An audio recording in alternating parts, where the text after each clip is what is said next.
आसंता 27 तारिख में श्रीराम नवमी उत्सव पालित होगाकू जाउछि। एही अवसर में मुख्यमंत्री मोहन चरण माझी लोकसभा भवन में एक उच्चस्तरीय बैठक में अध्यक्षता कर यह पर्व पालन समय सारा राज्य में शांति श्रृंखला बजाय रखा पुलिस प्रशासन को दृढ़ निर्देश देइछन्ति।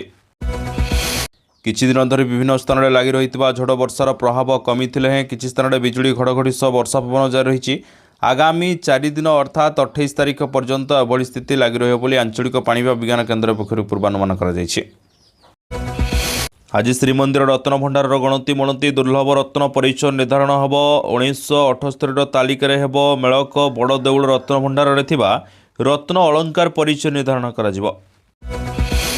लांच नेवा बेले विजिलेंस हाथ धरा पड़े भुवनेश्वर आंचलिक शिक्षा निर्देशक कार्यालय ऑडिटर एमएससीपी योजना अधीन जड़े कर्मचारी दरमार आवश्यक संशोधन पर 4000 टंका लांच नौथुले।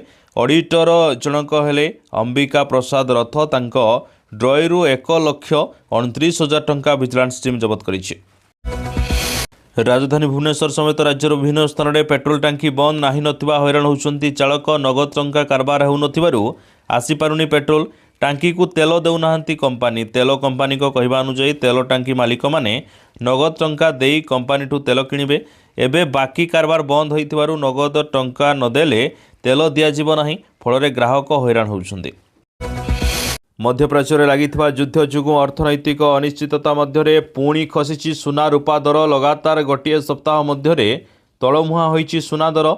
24 कैरेट सुना 10 ग्राम पिछा 2940 टंका खसी सुना 10 ग्राम प्रति 1,40,350 टंका रही। 22 कैरेट सुना 10 ग्राम प्रति दर रही 1,28,650 टंका। यात्री भारतीय रेलवे आनिला नुआ नियम। ट्रेन टिकेट रिफंड नहीं बदलिला पुराना ढांचा। कन्फर्म टिकेट रिफंड नियमर रेलवेर परिवर्तन। ट्रेन छाड़बार 72 घंटा पूर्व यात्री जनक टिकेट बातिल कले सर्वाधिक तांको रिफंड मिलिबो। केवल सर्वनिम्न बातिल फी लागू हेबो, सर्वाधिक रिफंड मिलिबो। राज्यर जिला दौरा जज अन्यान्य निम्न अदालत सकाळुआ हेब। एप्रिल 6 रु सकाळुआ कोर्ट नहीं निर्देश। ओडिशा हाईकोर्ट पक्षरु समस्त जिला दौरा जज नहीं नोटिस। सकाळ 7 दिन गोटाए पर्यंत कोर्ट कार्य चलिब। दिनकू दिन भुर्सुड़बार लगी माओगढ़। माओ संगठन मोस्ट वांटेड नेता आत्मसमर्पण करिसेंती। मंगलवार टॉप माओ नेता सुक्रू आत्मसमर्पण करिछि। सुक्रू समेत 5 माओवादी आत्मसमर्पण करिसेंती। कंधमाल पुलिस निकट में आत्मसमर्पण करिसेंती। सुक्रूंको मुंड उपरे थिला 55 लाख टंकार पुरस्कार राशि। विद्युत उपभोक्तांक पई खुशी खबर। चलित वर्ष मध्य बढ़िबनी बिजुली दर। विद्युत टारिफ न बढ़ाइबाकू निष्पत्ति नेइछि ओडिशा इलेक्ट्रिसिटी रेगुलेटरी कमिशन। लगातार 5म वर्ष पई विद्युत दर अपरिवर्तित रही। शेष थर 2023-24 रे 10 पैसा कमी थिला। कलिंग स्टेडियम रे प्रथम जातीय इंडोर एथलेटिक्स चैंपियनशिप 2026 उद्घाटित। ओडिशा क्रीड़ा इतिहास रे एक नूतन अध्याय जोड़ी होइछि।